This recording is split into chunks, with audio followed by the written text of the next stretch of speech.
The legal system has its own limitations when it comes to delivering justice, which is why superhero comics and movies have popularized the concept of vigilantes who are able to go above and beyond the bounds of the law to seek revenge. Stay tuned till the end to find out what happens when someone tries to take the law into their hands in the real world. When this officer from the Idaho Falls Police Department initially greets Brandy Morgan, she behaves as if she is absolutely clueless about why she's been summoned there. She insists that it doesn't even ring a bell, even when the officer mentions a vehicle accident in the parking lot of a Wilco. Let's take a moment to rewind.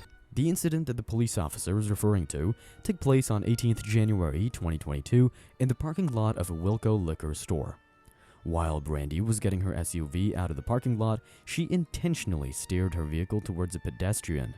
The person was knocked out and Brandy immediately left without even looking back. But the entire incident was caught on the store cameras besides witnesses being present there. The officer senses that she is a bit guarded, so he takes the non-confrontational approach. He tries to jog her memory by mentioning that her vehicle had been involved in a hit-and-run case and assuring her that he wanted to know the hidden details of the story. Immediately, Brandy drops the act and comments that it's not in her best interest to make legal statements without consulting an attorney. The cop reassures her that she isn't being detained or arrested and that he just wants to know this story, which is being recorded as part of the investigation, but Morgan pleads the Fifth.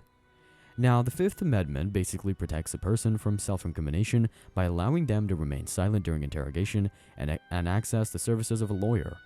Because of this, the officer has figured out that she's quite reluctant to say anything. But before this, Brandy mentioned a statement she had made with the Rexburg police regarding her daughter years ago. Instead of stopping the questioning right there, he just directs her attention to the camera footage of her hitting the man. Brandy shows no sign of sympathy for the man, although she mentions that there was a backstory. She goes no further than that. After hitting a wall several times, it must be time to change tactics. Keep watching to see what happens next. Sensing that she's not ready to cooperate even after his attempts, the officer switches tactics. He tells her that he already has her dead to rights because the footage clearly shows the registration number of her car and there were plenty of witnesses too. This time when he questions her about the previous statement, she is more than willing to answer, probably to justify her actions about getting to know that she was in a tight spot. So what is this backstory that compelled Brandy to maim a person like this? About 5 years prior to this, Brandy's daughter had filed a report accusing a man named Peter Medina of a major crime.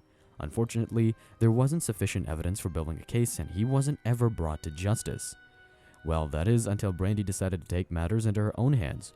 Her body language showed that she was rather satisfied for having targeted Medina in that parking lot, but the truth was, the person she had hit was actually Geronimo, an innocent person who had never run in with the law. Both of his feet were broken after the accident and he required surgery apart from being forced to be away from his job. Brandy's face immediately drops and she tries to maintain her composure, but the officer knows she's in shock. He narrates the situation from the victim's perspective to further press on her guilt by telling her that his family relied on him for their livelihood. Surprisingly enough, Brandy didn't admit to her crime or express regret for maiming him, but only said that her biggest regret was failing her daughter. But while the officer extends her kindness, perhaps partially genuine or in an attempt to win her trust, he does ask Brandy who was the person in the car. Not only were they complicit in the crime, but also withheld information from the police.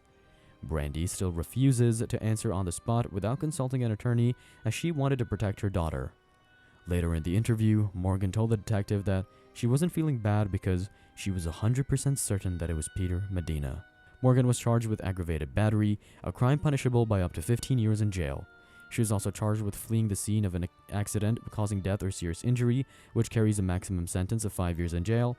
Morgan and the victim were served with a no-contact order, and the bail was set at $35,000. That's all for this video, and hopefully this serves as a valuable lesson in leaving the punishment to law enforcement officers.